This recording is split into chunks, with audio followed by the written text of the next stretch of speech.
Thank you for joining us as we discuss a brief history of the Dead Sea Scrolls, how they were discovered, and the mysterious people who wrote them.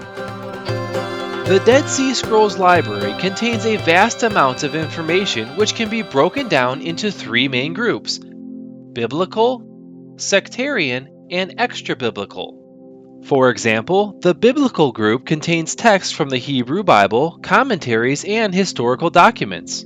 The sectarian group contains the rules of the community, their hymns, and the Damascus document. The extra-biblical group contains texts from the books of Jubilees, Enoch, and other apocryphal books. In Jerusalem, around 200 BC, rebellion was taking place in Israel. The priesthood was being corrupted from within, and the evil Antiochus IV desecrated the temple and forced the Israelites to abandon their laws. It was at this time the true followers of Jehovah rose to defend their faith and protect their heritage. Judah Maccabees led a revolt against Antiochus and his New World Order. Among these faithful men and women were a group of believers who were zealous for the Lord and His ways. They understood that Jerusalem had been corrupted by Greek influence and Hellenistic culture. Most of God's people had rejected His commandments in exchange for membership into the popular culture around them. Because of this apostasy, a remnant of true believers stood firm in their faith, leaving the corrupted city behind to establish a holy community. They traveled about 20 miles towards the Dead Sea to embrace a holy life. With them, they carried their biblical treasures, scrolls, and other religious texts which were important to them.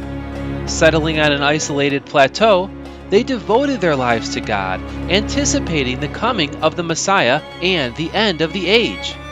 But the future did not hold as they expected. As tensions increased back in Jerusalem, war broke out and the Romans marched on to battle. The community went to the caves as protection for themselves and their precious scrolls. Unfortunately, the Romans were victorious, leading to the destruction of the temple in Jerusalem as well as the community at Qumran. But with God, all things are possible because He reveals the deep things of darkness and brings shadows into light. Nearly 2,000 years later, while on a journey from Jordan into Palestine, some Bedouins stopped to replenish their fresh water supply. While they waited, some of them climbed the cliffs near the shoreline and discovered a cave. On the floor of the cave, they found whole clay jars intact amidst other broken jars. The amazing news of this discovery traveled quickly to the authorities, who came to the site to learn more.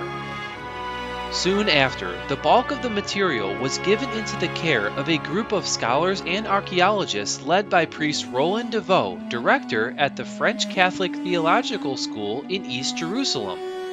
Throughout the 1950s, Deveau excavated the remains from the caves, examining, restoring, and piecing them together. For many years, the scholars of the Catholic Church studied the material without allowing access to outsiders. This led to charges that the scrolls contained information damaging to what the Catholic Church considered to be Christianity, and that they were being suppressed by the Vatican. Eventually, Deveau concluded that the site was the home of the Judean sect known as the Essenes. In addition, the contents of the scrolls often reflect what is known about them from the ancient Jewish historian Josephus as well as Philo of Alexandria. For the past 70 years, Qumran, the caves, and the scrolls have been explored, researched, and investigated. What many people regard as the most important archaeological discovery in modern time, new discoveries and excavations are still being made in our present generation. If you've enjoyed this video and would like to learn more about the Dead Sea Scrolls, please check out our full-length version here.